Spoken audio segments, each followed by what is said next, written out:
AI is taking the world by storm, and understanding how to use and implement it could elevate your business to the next level. Ryan Wong is the CEO of Mannonite Inc., which helps business owners effectively utilize AI. Well, good morning. Thanks for having me. Of Pleasure. course. So, Ryan, what are the ways AI can positively have an effect on someone's business? Yeah, so you hear a lot of business saying like, oh, we have a shortage of staff, or I can't pay enough staff. So AI can help you fill in those gaps. So like all those things you wish you could have done, like I'll give personalized onboarding for your new clients, or like follow up with your clients every few months.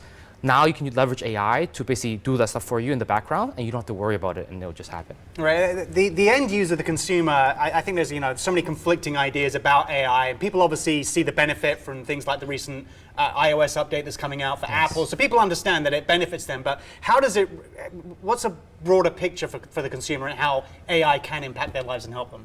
Yeah. So basically, it's giving a lot more capabilities to people that they didn't have before. Like if let's say I used to be the marketing department, and I need software right on the spot, I would have to go to the tech department and ask them to do it. But now you could do it yourself. So can you imagine if everyone had all the skill sets in the business, how much more productivity can your company have? Yeah. Yeah, it's very true. I mean, you could essentially run a business as if it were a full-on corporation just with yourself with the help of AI. So how does Mannonite, or what does Mannonite exactly do for clients? Yeah, so clients usually come to us with the tech idea, or they want to automate part of the business, and then we would help them make the solution to do that. And the difference between us is a lot of people talk about AI, but they haven't really done it. Like we've done over 20 projects for different clients, so we know what works and what doesn't, and the limitations of everything. I have a question from a friend, and they want to know if all humans are going to be replaced by AI. From a friend? From a friend, Okay. from me.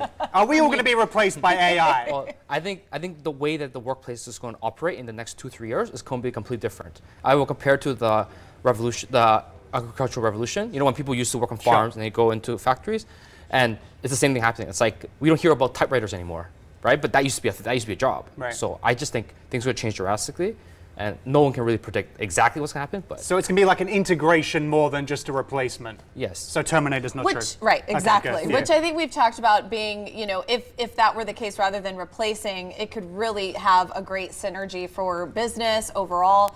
I know it's tough to say what will happen, but do you have any predictions within the year? Because this AI space is growing at such a rapid pace. Where do you see us?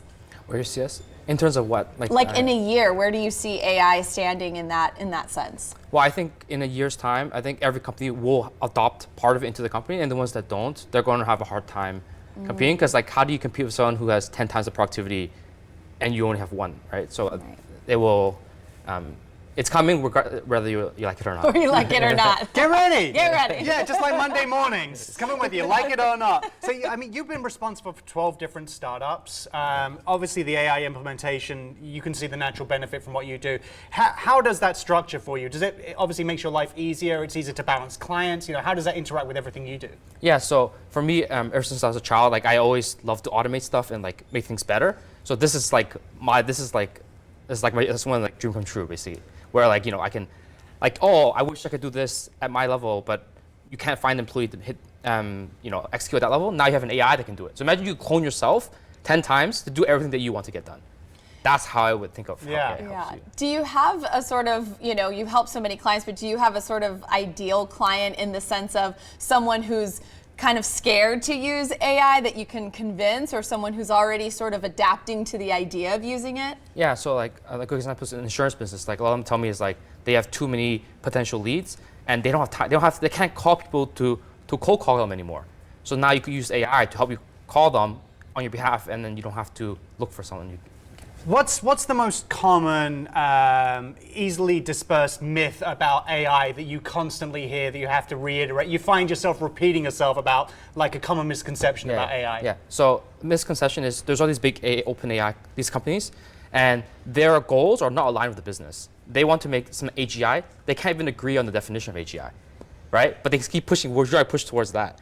And then businesses don't need the smartest AI in the world. They just say, hey, can you hit a certain intelligence so that you can increase my productivity of my company?